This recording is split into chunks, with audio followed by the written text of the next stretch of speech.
At haka-haka lang puro mga kababayan ang kahirapan dito sa ating bansa. Yan po mismo ang sinabi ng taong inatasan para alibyuhan ang paghihirap dito sa ating bansa na si Presidential Advisor for Poverty Alleviation, Larry Gadon. Anya, katang-isip lang daw ng mga kritiko ang kahirapang ito para sirain si PBBM dahil sa makatuwid. Hindi naman daw naghihirap ang Pilipinas dahil ang sabi nitong si Gadon, bakit nakakakain pa daw ang mga tao sa Jollibee? Bakit marami pa daw tao sa mall at maraming nakakabili ng sasakyan? Yan po ang basihan ni Gadon mga kababayan sa pagsabing haka-haka lang katang-isip at gawa-gawa lang daw ng mga kritiko itong sinasabing poverty sa Pilipinas. Kung ganun pala Gadon, umalis ka na sa iyong pwesto dahil hindi ka na pala kailangan dyan dahil wala na palang mga mahihirap. Sabi mo ano pang purpose mo sa poverty alleviation kung haka-haka lang ang kahirapan? Panoorin po natin itong ungas na ito mga kababayan. Hindi kumbinsido si Presidential Advisor on Poverty Alleviation, Secretary Larry Gadon, na AKA naghihirap ang mga Pilipino. Sa bagong Pilipinas ngayon, kasi bagong Pilipinas na daw mga kababayan, sama-sama na daw tayo naging milyonaryo. Hindi naman daw totoo na maraming mahihirap dito sa Pilipinas. Nabi ni Gadon na haka-haka lamang ang hirap na nararanasan ng maraming Pilipino. Wow, haka-haka lang. Ayon kay Gadon, ang mga nagsasabing mahirap sila ay nag-i-imagine lang. Imagination nyo lang daw mga kababayan. Ang nagsasabing mahirap kayo. Diyos mio. Eto mga kababayan seryoso na tayo ha.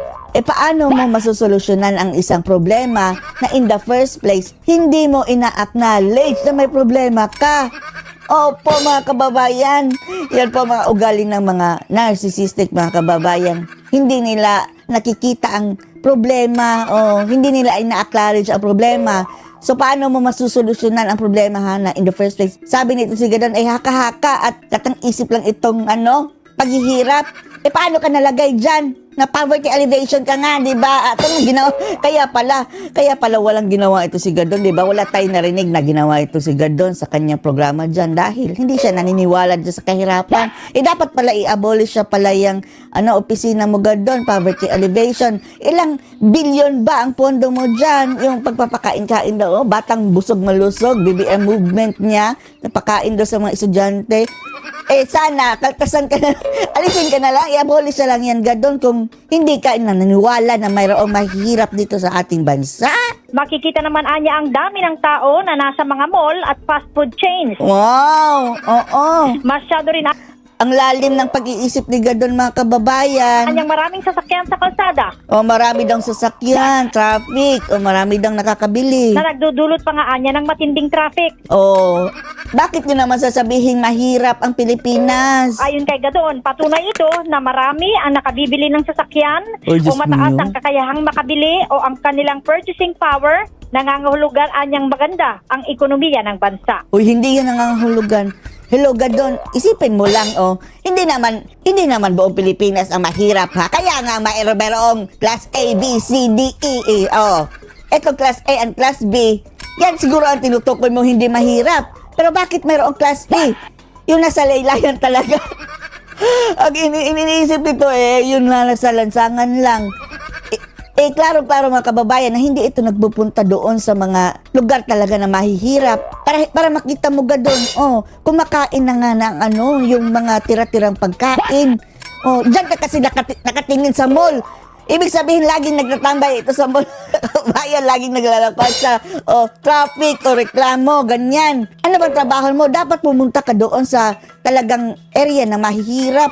Doon sa squatters area tingnan mo yung mga bata. Wala na mga damit. Yan ba ang sabi mo pumupunta sa mga mall at fast food?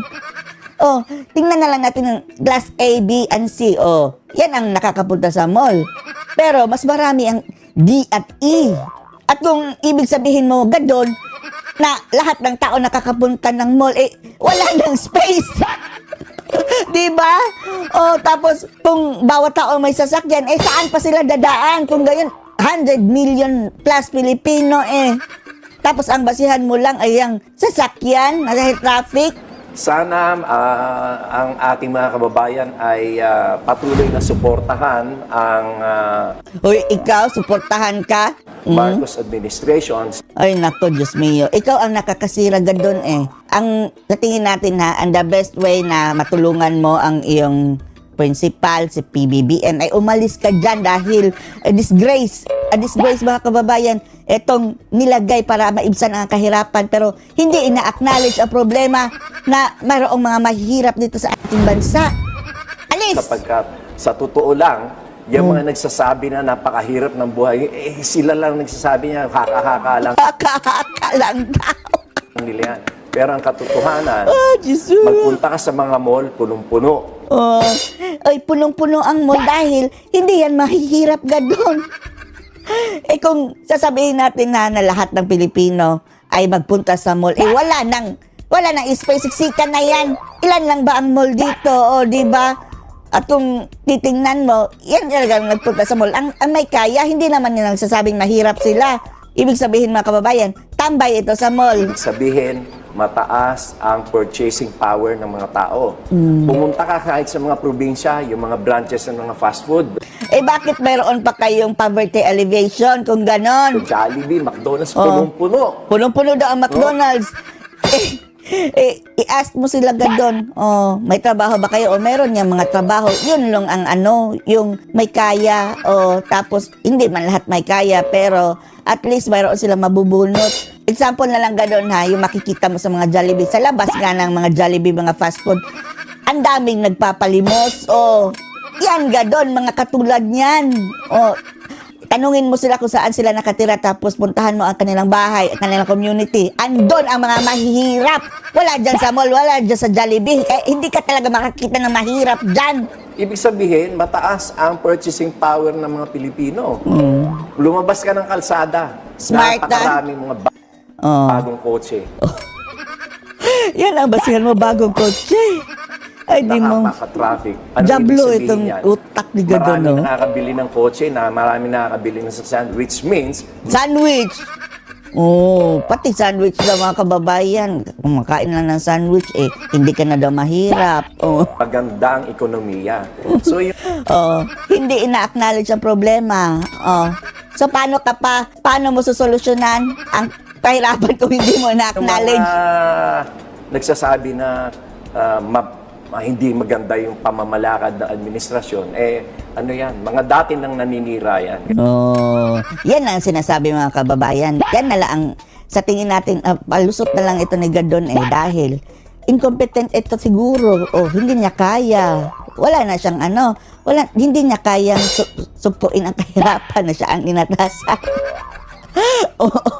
Kaya dininay na lang niya ang Huwag problema. kayo maniwala sa kanila. Napakaganda. Saan kami maniwala sa'yo? Nasabihin mong katang isip, haka-haka, gawa-gawa lang ang kahirapan sa Pilipinas. ng pamamalakad ni President Bongbong Marcos at napakaganda ng ating Kahit Amerika doon ay mayroong mahirap. Hindi nila sinabi na haka-haka ha. Narinig ba natin si Biden, si Trump dati na sinabing haka-haka lang itong mahirap sa Amerika? Mayaman na nga sila. Tapos dito sa Pilipinas, latara na ang mga mahihirap talaga. Totoo naman, that is universal truth na marami talaga mahirap dito. Tapos sabing haka-haka. upang mapaganda ang kinabukasan ng ating bansa at ang kinabukasan ng ating mga susunod pang henerasyon. Eto po mga kababayan ang nagsabing haka-haka, tapos nangungot dyan sa iba na bobo.